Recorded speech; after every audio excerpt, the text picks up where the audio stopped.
Thank you very much, everyone. It's a great honor to be with the President of South Africa, President Ramaphosa, and he is a man who is certainly in some circles really respected, other circles a little bit less respected, like all of us, in all fairness, like all of us. We all like that. We also have a few of my friends. Ernie Els, a great golfer. He's a truly great golfer.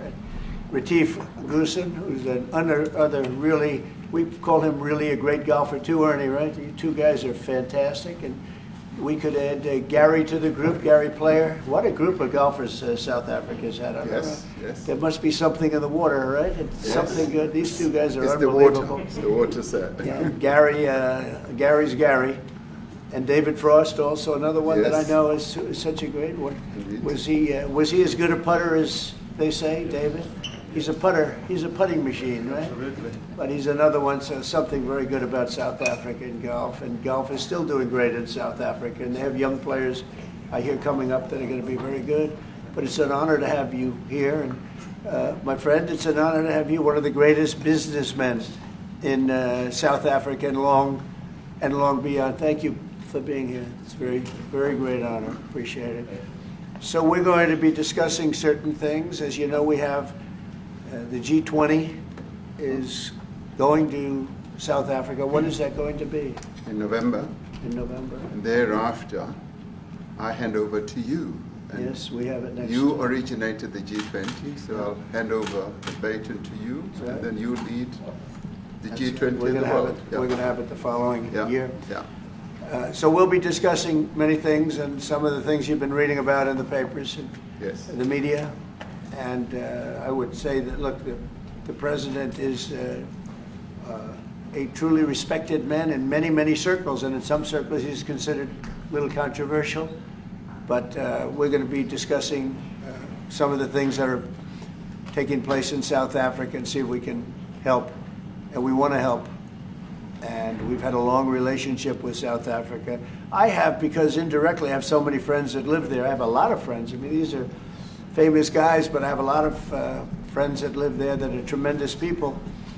And we'll be discussing that. We'll have a nice conversation. And I really appreciate that you guys came along. It really helps us in our thought process. But it is a great honor to have you, and I appreciate you called. He called. I don't know where he got my number, but I picked up. And he said, "I want to come over and see you." And that was my honor, and thank you very much for being here. You're most welcome. Thank you very much. Well, thank you very much for welcoming us to this reformed White House. I've been here before, and it looks really fantastic. I must congratulate you. Thank you. But I also thank you for allowing our delegation. This is a very mixed delegation that you've got. We've got people from government, my ministers.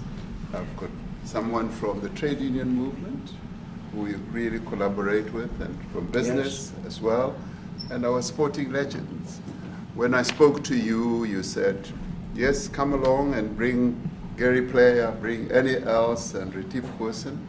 I brought the two of them. Gary Player, I spoke to him. And he said, look, I'm getting rather on in my years, but wishes us luck in this discussion with you.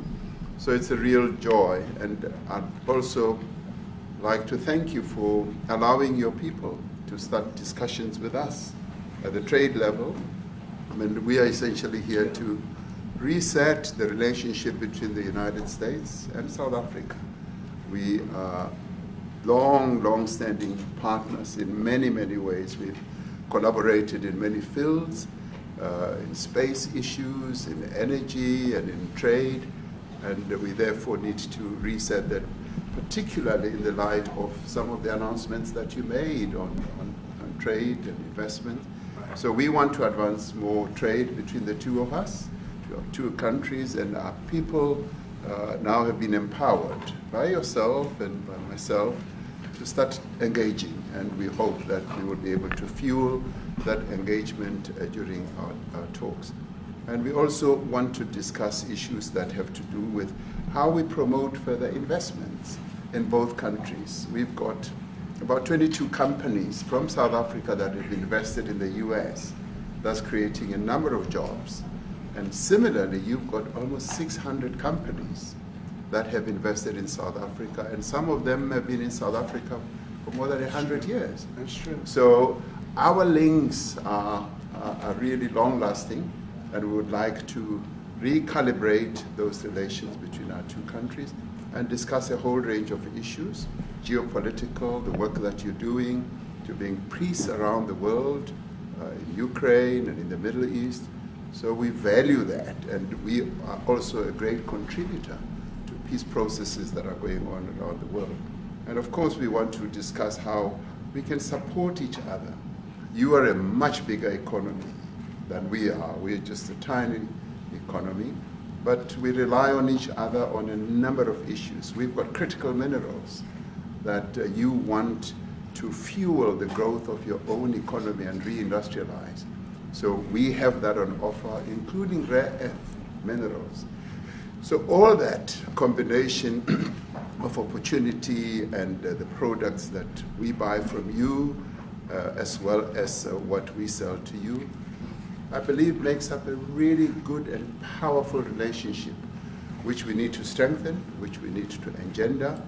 And that is really what has brought us here. And we are really privileged to have, great South Africans in the mix. As you said, you'd like to see them as well. And I brought you a really fantastic golf book. Weighs 14 kilograms. Oh, that sounds good. And it showcases the golf courses in our country. Johan Rupert wrote preface, so did Annie else. And I want to showcase our golf courses. You might remember when I spoke to you, and we spoke about golf, you said I should start practicing. And I've started practicing, President, so I'm ready. But let me end just the introductory remarks by thanking you. You may not recall that 5 years ago I spoke to you during the COVID period. Right. And it was at a time when the whole world was going through a really cathartic moment. Right. And we asked for assistance, and you were able to assist us with respirators.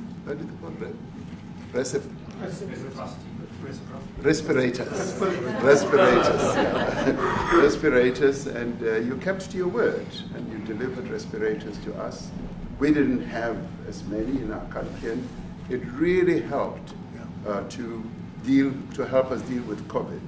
So I'm here also to say thank you and to thank the people of America for having helped us during a really difficult time. Being the small economy that we are, we needed help from around the world. And you were there to provide that. So thank you very much. I remember the call. Yeah. We sent 150 respirators. We became the respirator king. We started making them. Nobody had them. We had very few of them. That's right. But they were very helpful. But we sent 150, and I appreciated the letter. You wrote me a letter. That's right. Yeah. Thank you. Well, I appreciate that very much. Thank you very much for that. It really touched my heart after I spoke to you, and you delivered. So, great honor. Thank you very much indeed. Yeah. Any questions, please? Mr. President, we welcome white Afrikaner refugees here. Can you explain to Americans why it's appropriate to welcome white Afrikaners here when other refugees like Afghans, Venezuelans, Haitians have all had their protected status revoked? Well, this is a group, NBC, that is truly fake news. They ask a lot of questions in a very pointed way. They're not questions, they're statements. We've had tremendous complaints about Africa, about other countries too, from people. They say there's a lot of bad things going on in Africa, and that's what we're going to be discussing today. When you say we don't take others, all you have to do is take a look at the southern border. We let 21 million people come through our border, totally unchecked, totally unvetted. They came from all over the world. In many cases, they're criminals. They come from prisons. They come from mental institutions. They come from street gangs. They're drug dealers. So don't say that we didn't take them. We take them. We're trying to get them out as fast as we can. And we're doing record business on that. And we just won a big case where we're allowed to send back hundreds of criminals to Venezuela. Just won that today in the Supreme Court. I'm happy to hear. But we do have a lot of people very concerned with regard to South Africa, and that's really the purpose of the meeting, and we'll see how that turns out. But we have many people that feel they're being persecuted, and they're coming to the United States. So we take from many locations if we feel there's persecution or genocide going on. And we had a lot of people. I must tell you, Mr. President, we have had a tremendous number of people, especially since they've seen this. Generally, they're white farmers, and they're fleeing South Africa, and it's a very sad thing to see. But I hope we can have an explanation of that, because I know you don't want that. It's a kind of a different meeting. Normally we have meetings, we talk about trade, and we'll be talking about trade and other things. But that certainly will be a subject that comes up. Yeah. Yes, please. Brian? Thank you very much. I'd like to get your thoughts on Letitia James. Director Polte, according to him, Letitia James says that the alleged mortgage fraud was simply a mistake. I want to get your thoughts on that. She put down that her father was her husband in order, and this is very similar to, I guess, the false attacks they had on here. Well, I don't know what it is currently, but Letitia James, who's the Attorney General of New York State, it seemed, I'm not involved in that at all. I know it's being handled by various groups, I guess, but it's major fraud, mortgage documents, and fraudulent everything. I think she said the father was her husband, which she had to have a husband, or so she chose her father, and she put it down, and she had didn't she sign in Virginia, yet she said she lived in Virginia, yet she's the New York State Attorney General, and she did that for tax reasons, so she could take advantage of taxes. And she had the wrong number of units. She had a much different number, which wouldn't have allowed her to qualify and scam the government. So I don't know. I think she's very bad for New York, but I really don't know too much about it, but I appreciate the question. Yes, thank you very much. Yes. Mr. President, what's the for you to be convinced that there's no genocide? Please. Thank you, Mr. President. So May 25th will be the celebration of Africa Day, which pretty much a lot of celebration will be taking place around the world, including here in the United States. What is your message to the entire African continent, African people, in this important occasion?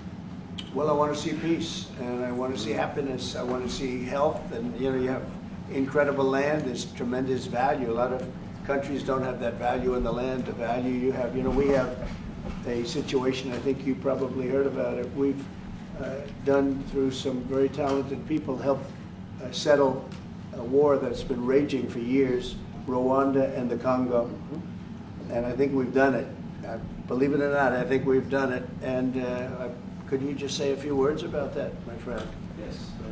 A couple of weeks ago, the two parties signed a declaration of principles in which they agreed on the way forward. And they have both submitted draft peace agreements, and we have put together one that incorporates both of their suggestions, and we've given it to them. So we're in the process of finalizing this Looking peace good, agreement. right? Looking very good. No, we have to thank you for even those efforts, because the African continent, particularly SADC, our Southern African Development Community, has for years been seeking to foster peace in the Democratic Republic of the Congo.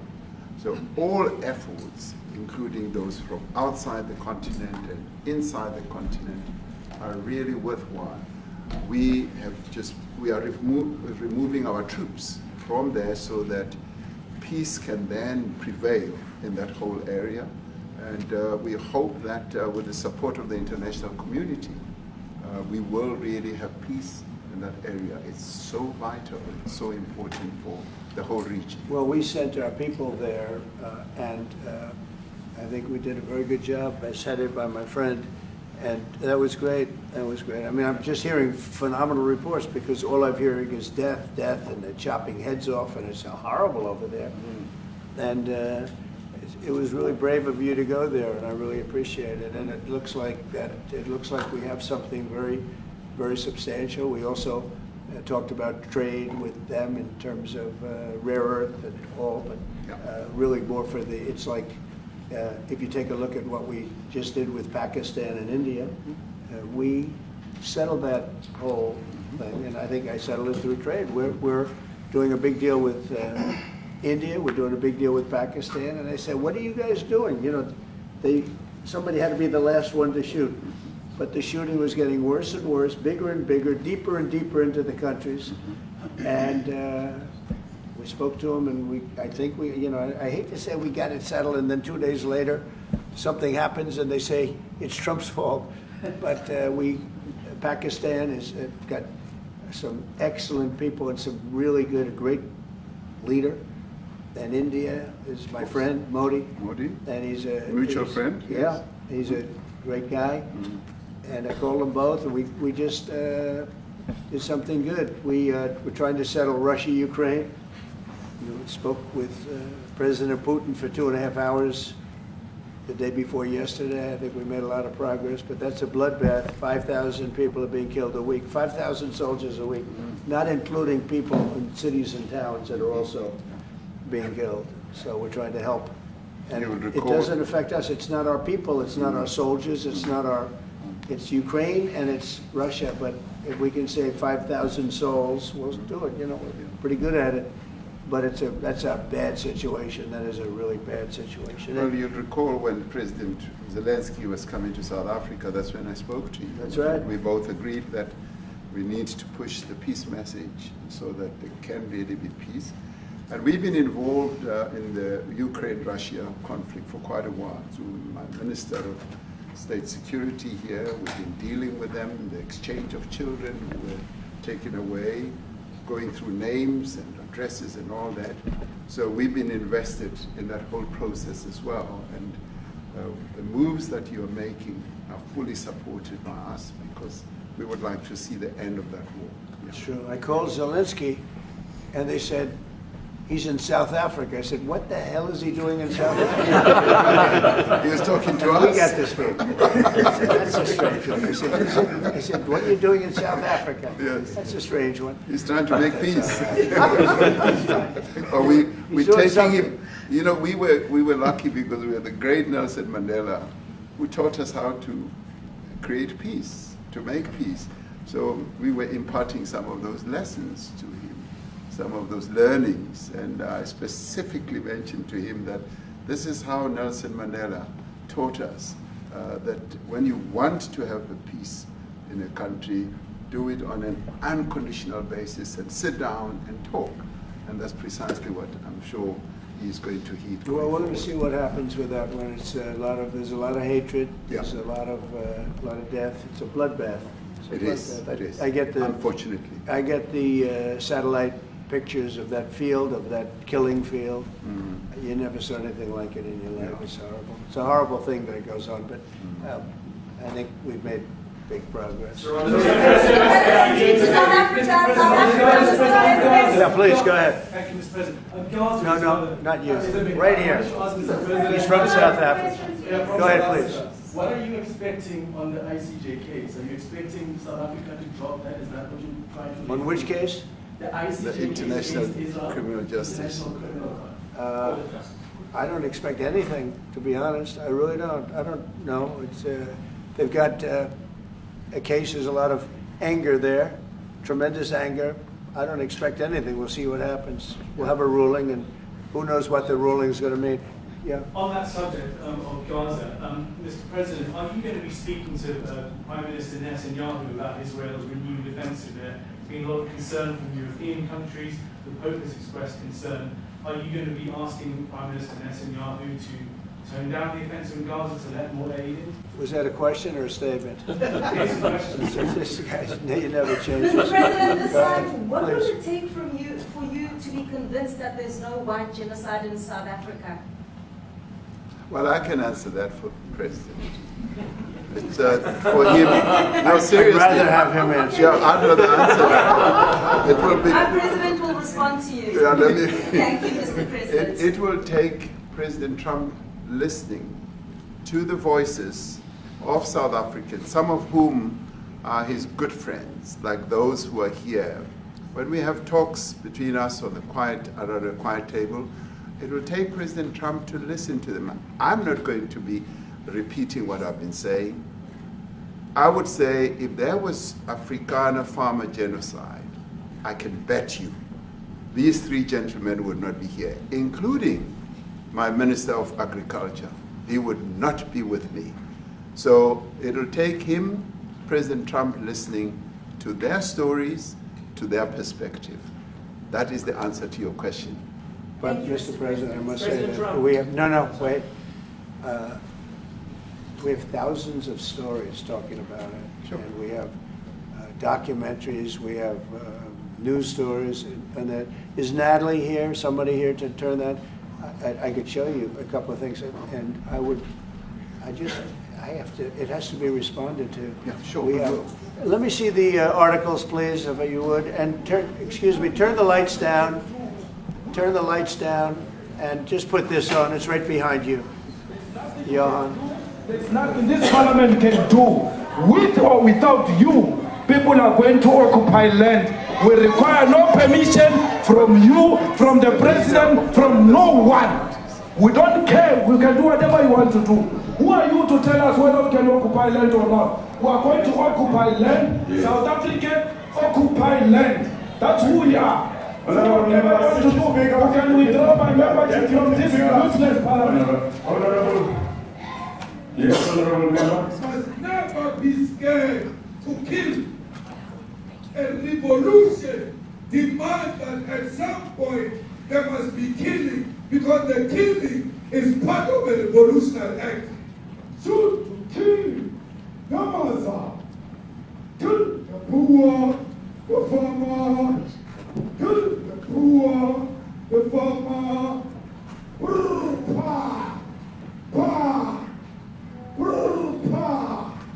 pa, to kill Gaza, kill the poor, the farmer, kill the poor, the farmer.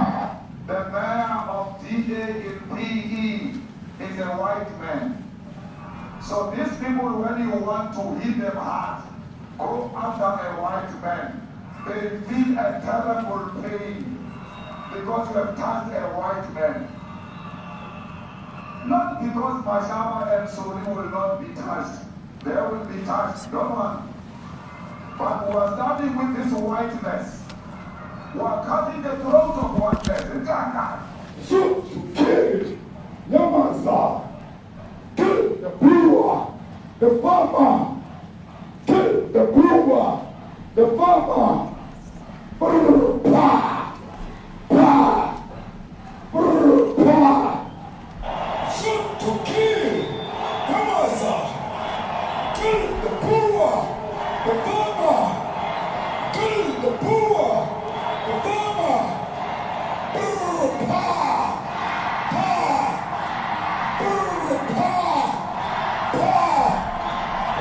I don't know what's going to happen in the future. I'm saying to you, was not called for the killing of white people, at least for now.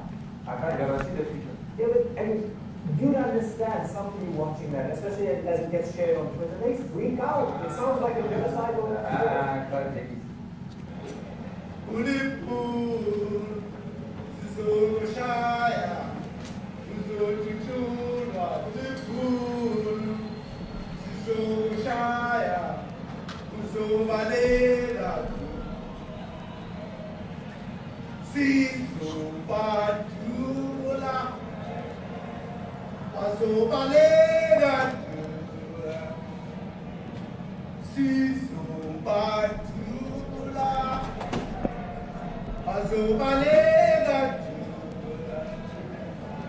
Who will expropriate land without compensation, whether they like it or not. If they object, they can seek a refugee in America. Now this is very bad. These are burial sites right here. Burial sites. Over 1,000 of white farmers, and those cars are lined up to pay love on a Sunday morning. Each one of those white things you see is a cross. And There's approximately 1,000 of them. They're all white farmers, the family of white farmers. And those cars aren't driving, they're stopped there to pay respects to their family member who was killed. And it's a terrible sight. I've never seen anything like it. Both sides of the road you have crosses.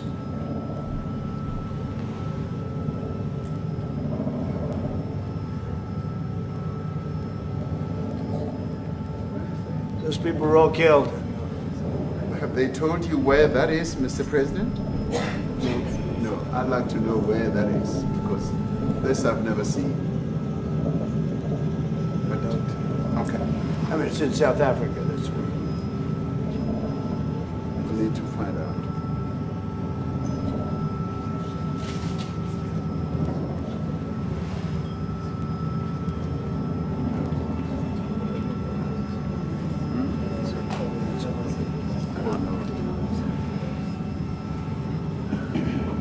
Those people.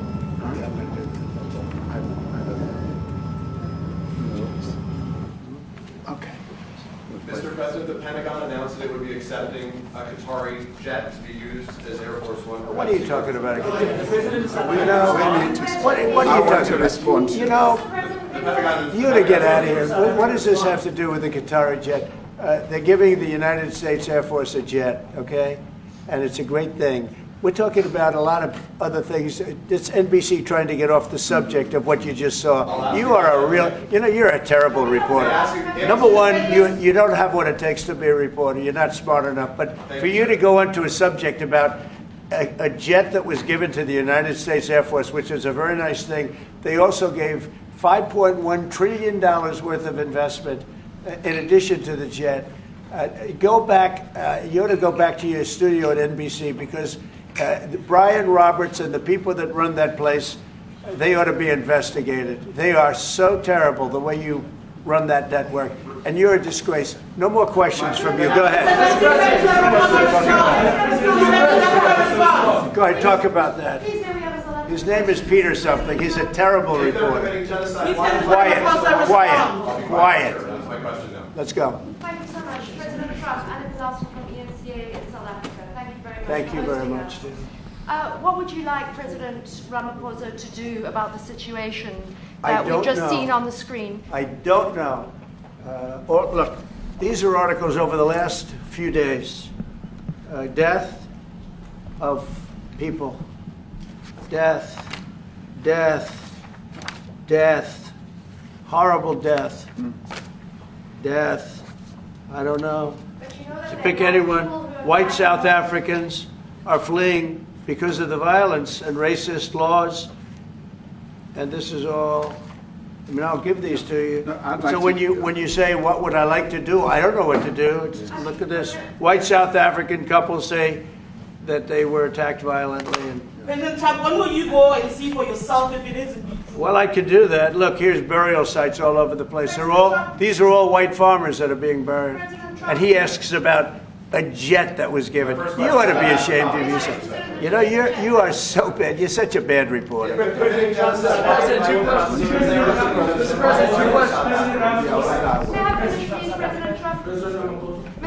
This is one after another. This family was wiped out. I'm just looking.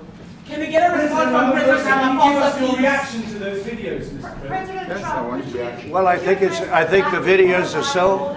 No. When you look at the videos, I mean, how does it get worse? And these are people that are officials, and they're saying that kill the white farmer and take their land. That's what it is. And I have other friends in South Africa. I have people that left. One in particular that says you can't go there. He said they want to take your land. They take your land and they kill you. It's okay, and they say it's okay to do. Now we're going to talk about it. But this is a tremendous look. This is a story recent. Yeah. These are all people that recently got killed. Yeah. And I don't know how it can get any worse. These are and you know, the men that you saw, the people that you saw in that movie, those are officials. Those are people that were in office. They had one march, they had a dance in your parliament, whatever you may call it, legislature. Well, and let me it was clarify terrible. that. Yeah, let me please. clarify that, because what you saw, the speeches that were being made, one, that is not government policy. We have a multi-party democracy in South Africa that allows people to express themselves, political parties to adhere to various policies, and in many cases, or in some cases, those policies do not go along with government policy.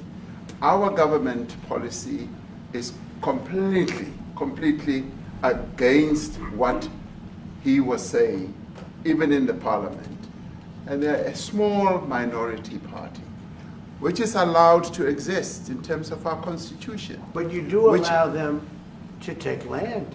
No. You do allow them to take land. Nobody can and take then when land. they take the land, they kill the white farmer. And when they kill the white farmer, nothing happens to them. No, there is nothing happens to them. There is criminality in our country. People who do get killed, unfortunately through criminal activity, are not only white people. Majority of them are black people. And we have now been utilized. The farmers are not black. I don't say that's good or bad, but the farmers are not black. And the people that are being killed in large numbers, and you saw all those grave sites, and those are people that loved ones going, I guess on a Sunday morning, they told me, to pay respect to their loved ones that were killed. Their heads chopped off, they died violently. And you know, I mean, we're here to talk about it, and I didn't know we'd get involved here, but I will say this, that if the news wasn't fake, like NBC, which is fake news, totally, one of the worst, ABC, NBC, CBS, horrible, but if they weren't fake news like this jerk that we have here, if we had real reporters, they'd be covering it, but the fake news in this country doesn't talk about that. They don't want to talk about it, but now they have to talk about it. But they won't. This won't even be a subject. They'll have him talking about why did a country give a free, think of this, why did a country give an airplane to the United States Air Force? Okay, the United States, not to me, to the United States Air Force, so they could help us out, because we need an Air Force One until that's Air Force One, it's being built, 2 of them being built. But Boeing's a little bit late, unfortunately. So why did they give us a plane to the United States Air Force? That's what that idiot talks about after viewing a thing where thousands of people are dead. I'm sorry, I don't have a plane to give you. I wish you did. I'd take it. I would take it. If your country offered the United States Air Force a plane, I would take it. Okay. But coming back to this issue, which I really would like us to talk about, and talk about it very calmly. We were taught by Nelson Mandela that whenever there are problems, people need to sit down around a table and talk about them. Well, there are problems. And this is precisely what we would also like to talk about, including, of course, trade matters, investment matters. So the issues that concern you as the United States. Those are all recent. Those are all deaths. Yeah, in many ways, I mean, one should say you are a partner of South Africa, and you are raising concerns, and these are concerns that we are willing to talk to you about. Let me just add quickly, you know, the criminality that we are experiencing in our country needs quite a lot of technological capability. And in one of our areas in South Africa, we're using US technology, which is able to in many ways identify where shootings are happening and all that. And I'd like to talk about that, because there is support that we can get from you as the United States to help us deal with all these acts of criminality. And that is what I believe partnership is all about.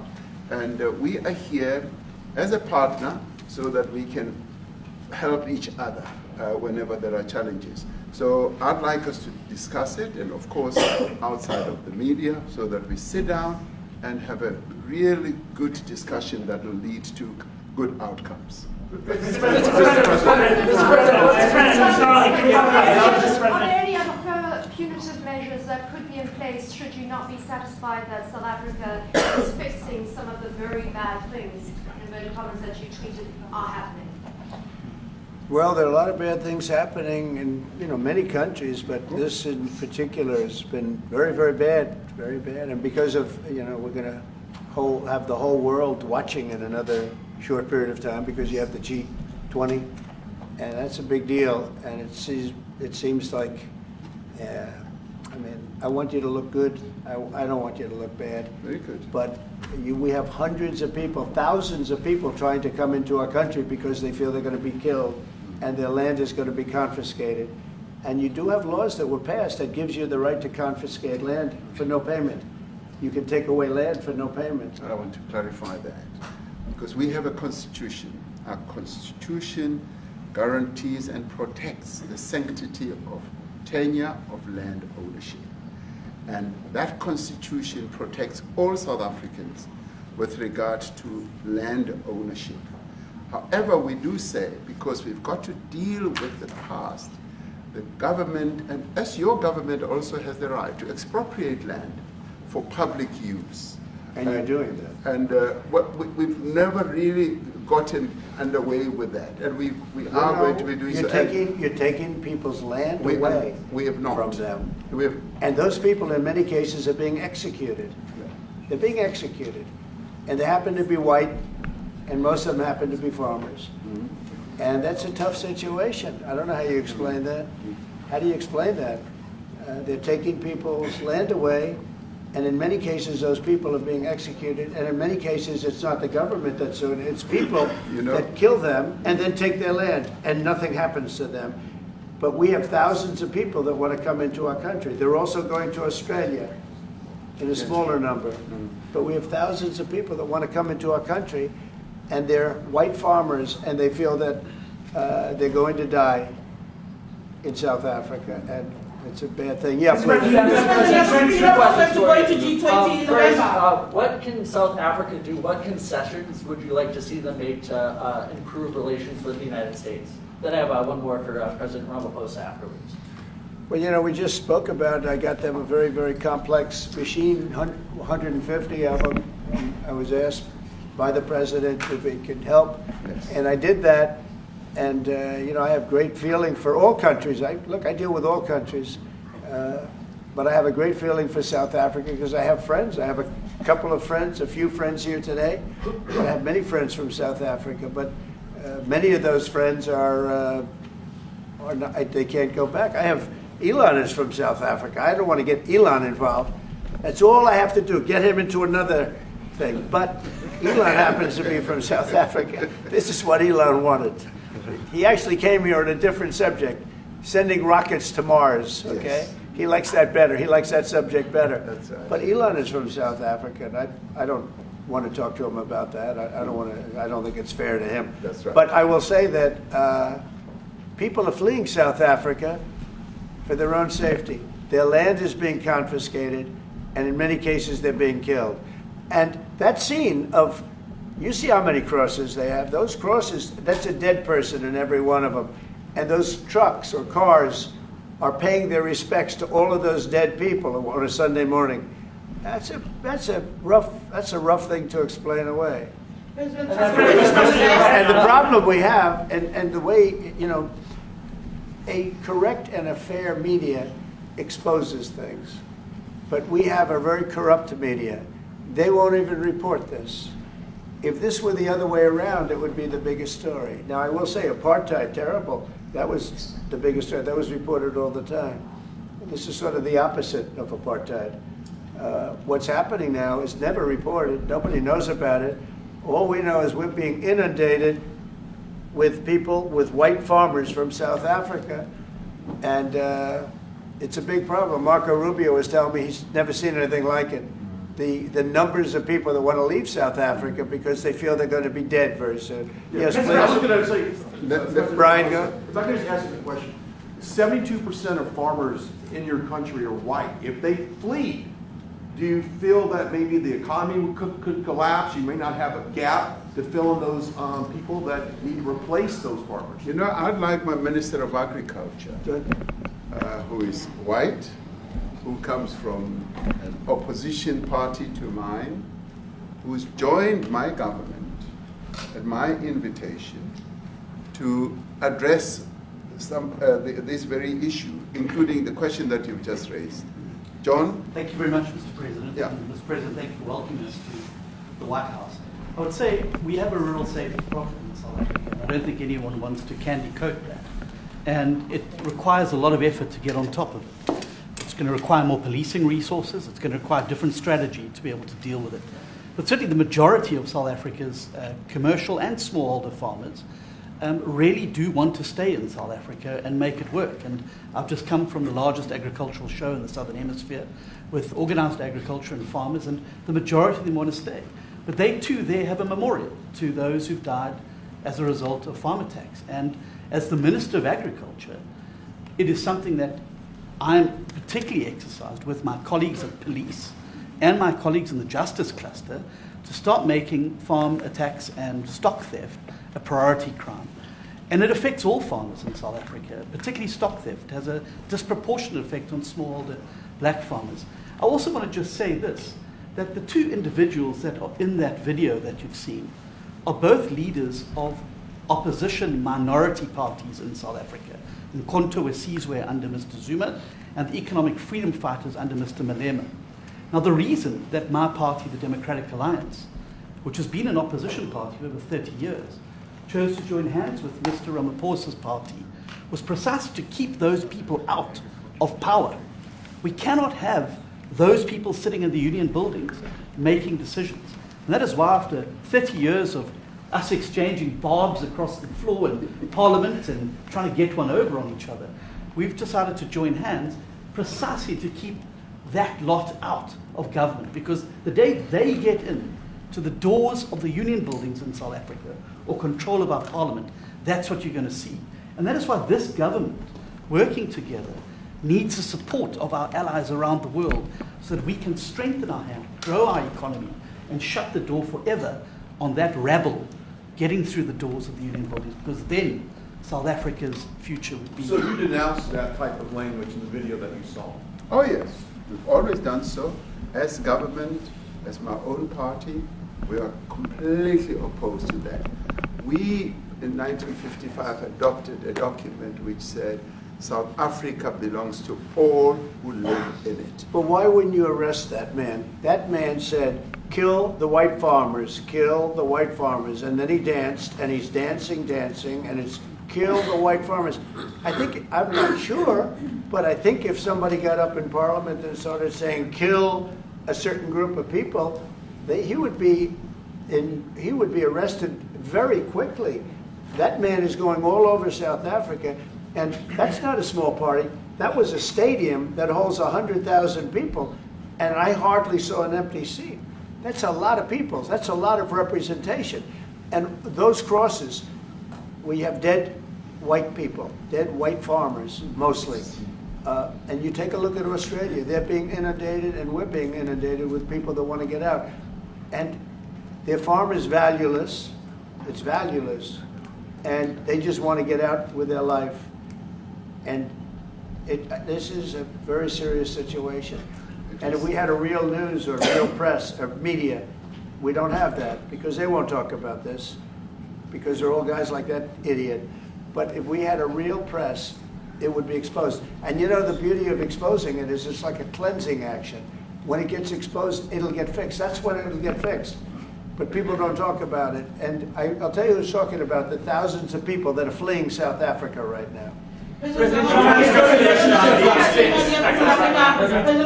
we discussed USAID and the devastating impact that cuts are having across the African continent. You know, it's devastating, and hopefully a lot of people are going to start spending a lot of money. And I've talked to other nations. We want them to chip in and spend money too. And we've spent a lot, and it's a tremendous problem going on in many countries. A lot of problems going on. The United States always gets the request for money. Nobody else helps, as you know. Europe doesn't help. Europe hasn't given anything. All they do is sue our companies. You know, they sue Apple, and they sue all of our companies. Apple had to pay $17 billion on a nonsense lawsuit. Very unfair. But we We're going to always be there to help. The Afrikaner is Sherwood Rice by South African Broadcasting. If this Afrikaner resettlement issue is resolved, you're going to go into a room after this, you guys are going to talk. If it is resolved, what is the potential for the future-looking relationships It's between the United fantastic. States? It's got to be resolved. It should be resolved.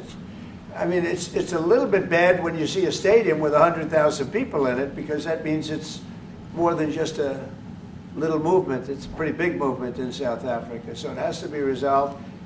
It'll be the end of the country if But it's is not there resolved. potential for the relationship moving forward? I hope so. You That's guys why I'm should here. in November.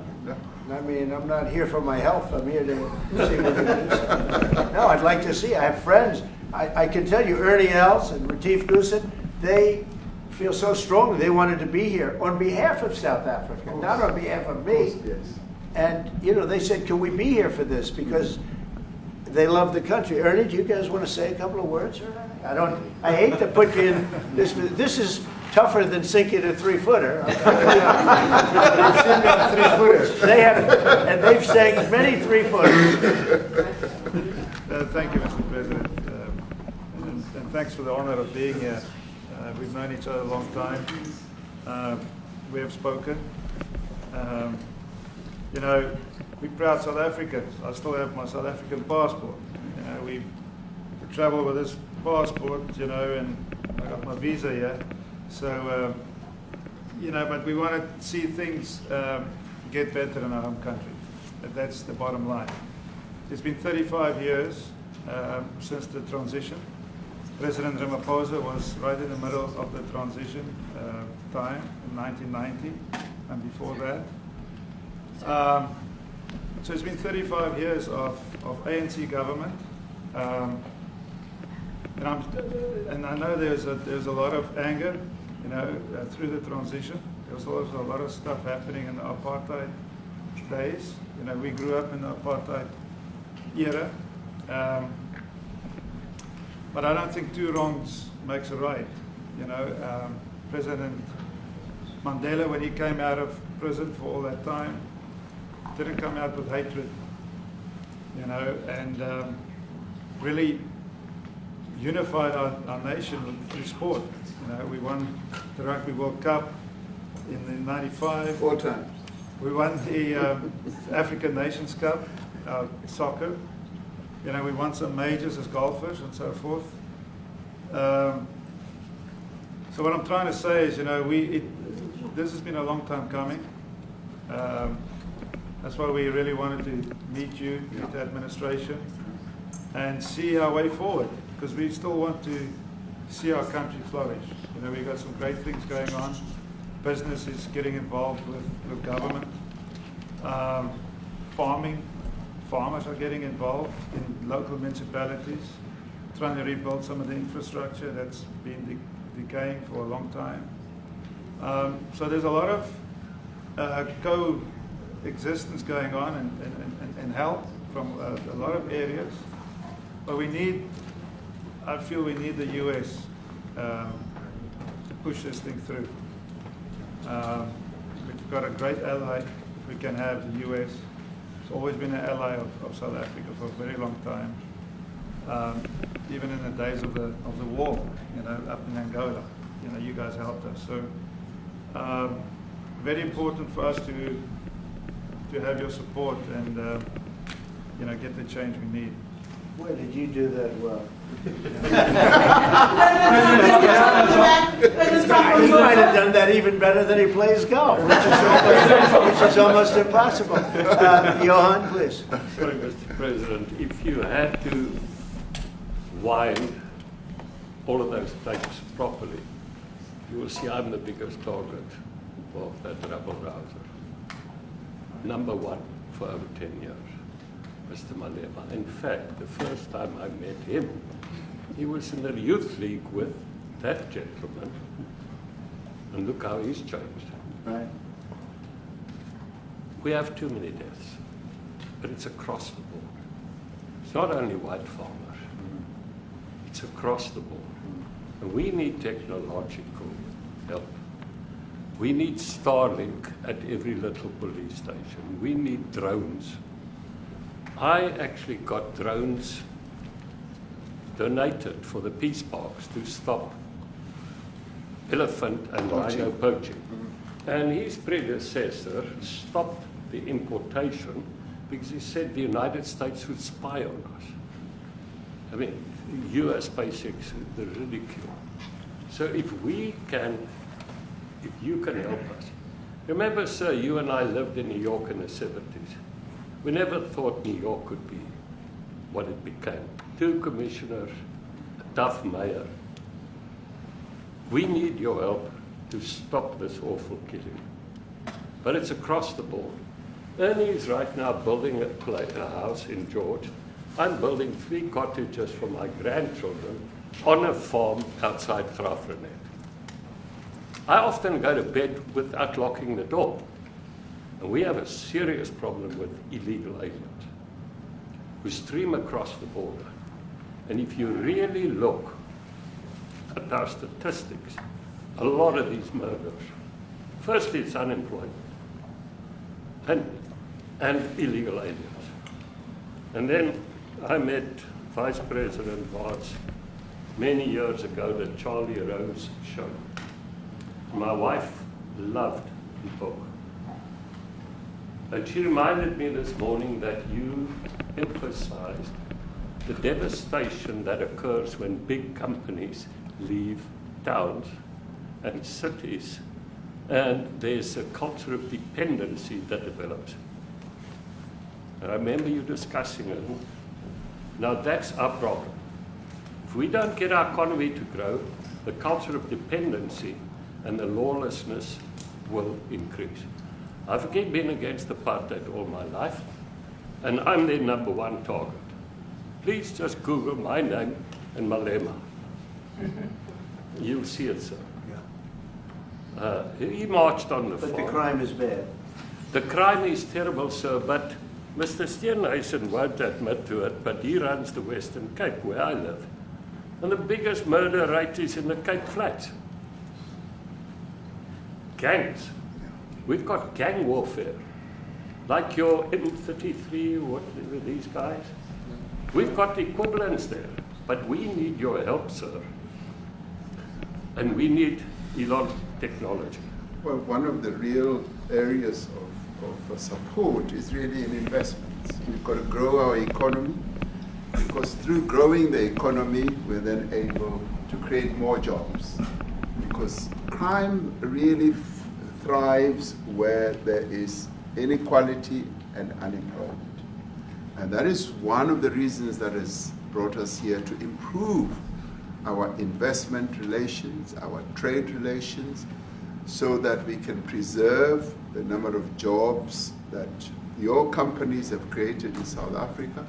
By virtue of what we export to you, we are able to create up to 500,000 jobs in the auto industry, in the agricultural industry, and a number of other industries, mining, where we export things to you.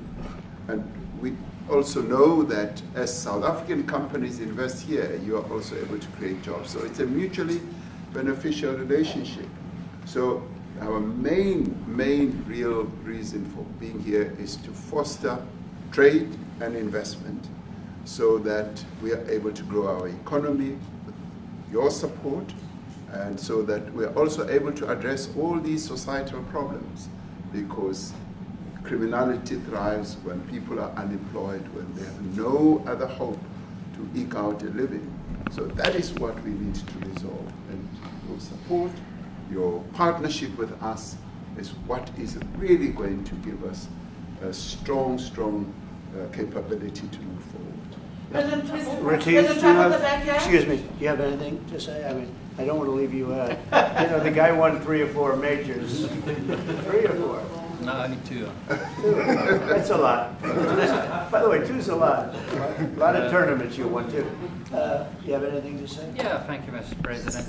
President Ramaphosa. I grew up in an area in South Africa that is a farmland area, Polokwane.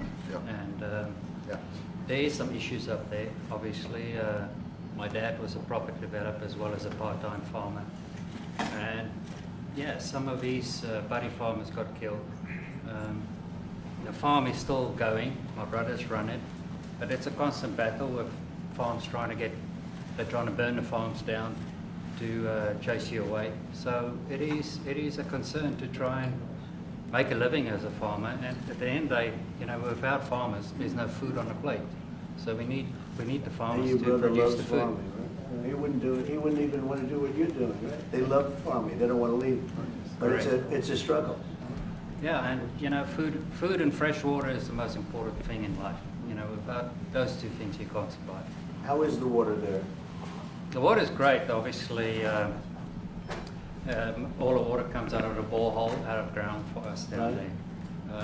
But yeah, it is a battle to get the water out sometimes when all the equipment gets stolen all the time that you're trying to get the water out. So does your family and your brother, do they feel safe on the farm?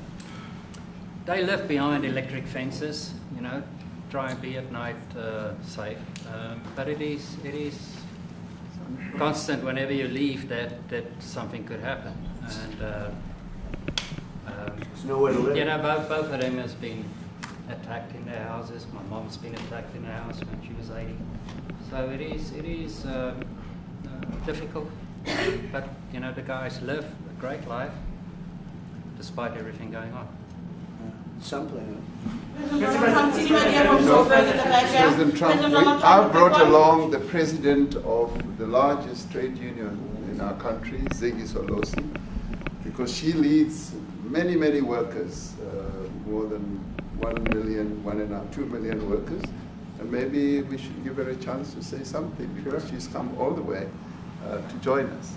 Thank you very much, Mr. President Trump, for having us, and President, for extending the invitation to us as organized labor. And I must say that we are here to support the initiative that has been made by our government with business, of course, as organized labor. We've been coming to Washington on the AGOA trade relations in the previous regime. And I think at the center of it all, for me, it is exactly what Mr. Rupert has said, the importance of us growing the economy. We have always emphasized when we were here and kept on coming and negotiating on AGOA that the 600 US companies that are based in South Africa, as you said, President Ramaphosa, 500,000 jobs will be wiped out. We need more foreign direct investment in our country. We are not just talking about those that will lose employment, but we are talking about over 40% of people that are unemployed, that have no hope of ever finding a job. And we think that, correctly, as they have said, that we need to deal with the issue of porous borders in our country, so that everyone that comes in is documented. We also need to, and I would have thought that the minister would address the issue of land expropriation and how the policy works in South Africa. Recently, President, as you were preparing to come here on the news, in, I think it was in Natal, there was a handover of farms. And white farmers were saying, we are donating the land, but also there's a willing buyer, willing seller in South Africa. So there is no expropriation without compensation. But it is a willing buyer, willing seller. And that white farmer was even saying, President, that the government is even paying more in buying the land than what the land is worth of. And I think those are the realities, President, that we must say that we need to address, of course, but also the importance of agriculture linked to AGOA. People rely on it, and I think, as Retief have said, for survival and living. But lastly for me, President, is also the issue of the crime statistics. There is no doubt about it that we are a violent nation, for a number of reasons, and we're not condoning anything. But also if you go into the rural areas where black majority are, you would see women, elderly, being raped, being killed, being murdered, and these are black elderly women that would be found throat slits, raped multiple times, and all of that. And the problem in South Africa, it is not necessarily about race, but it is about crime. And we think that we are here to say, how do we, both nations, work together to reset, to really talk about investment, but also help us in how we can have the technology and everything that is needed, President, to really address the levels of crime that we have in our country. Thank you very much. Thank you very much. President Trump, Genocide is a very strong word. I'm wondering if you've made up your mind as to whether you believe genocide is occurring in South Africa, or you still doubt, and if you have made up your mind, why invite President Ramaphosa here today? Well, I haven't made up my mind. I hate to see it from the standpoint of South Africa, but also, you know, I'm trying to save lives. I'm working with Russia and Ukraine. I don't have to do that. It's not our war. It was started by other people. It was helped along by our past administration. It would have never happened if I were president, but I'm trying to save lives, and no matter where. Rwanda, I have nothing to do with Rwanda and the Congo, but I felt I had a very talented person in this administration, and I sent him there, and he did an unbelievable job, I think. I mean, we're going to find out, but he's done the hardest part of the job. It should happen. If I can save lives, I want to save the lives. If it's in Africa, that's great. If it's in Europe, if it's wherever it may be. And it's a very small investment to do, believe me, compared to what the consequences are. So I hope we can do something. Look, I have so many friends. These two men, I have great admiration for them because I know what they do for a living. Yeah. And that's a very hard living. Going from city to city, from country to country, and hitting a ball 350 yards like they do, and better than you and I. Getting the ball in the hole. It's a very tough, with lots of people watching, right? Yes, That's a very tough living. You know, they're champions. I respect champions, and I respect very much. And I think the country is very lucky. They really wanted to be here. That's true. They could be elsewhere. They could be on a beautiful fairway someplace, and they wanted to be here. So. My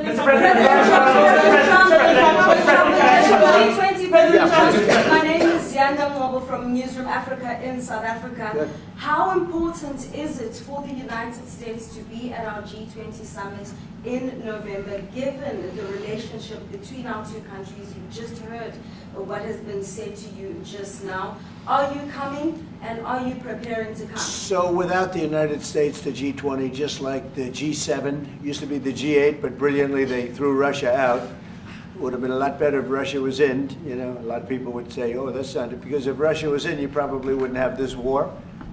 And if you had a different president, you wouldn't have the war either. But we have a G7. It's important that the United States is at both of them. I think without the United States, it's I really believe it's not very important. It's not the same meaning. As I said to President Trump, the U.S. really originated the G20, and it's important that the United States continues to play a key role in the G20, and we are privileged to be the president of the G20, but we are even overjoyed that we are going to hand over to the United States, who are the originators. And for that reason, I expect the United States to continue playing the leadership role in the G20 together with other countries. And I've said when I initially spoke to President Trump on the phone, I want him to come to South Africa for a state visit, and I also want him to come and participate in the G20. And I want to gladly hand over to President Trump to take the leadership of the G20 forward in November. Thank you very much. Thank you very much. Thank you. What is it going to take to convince you? They don't want to leave. They like you so much. How much do you need?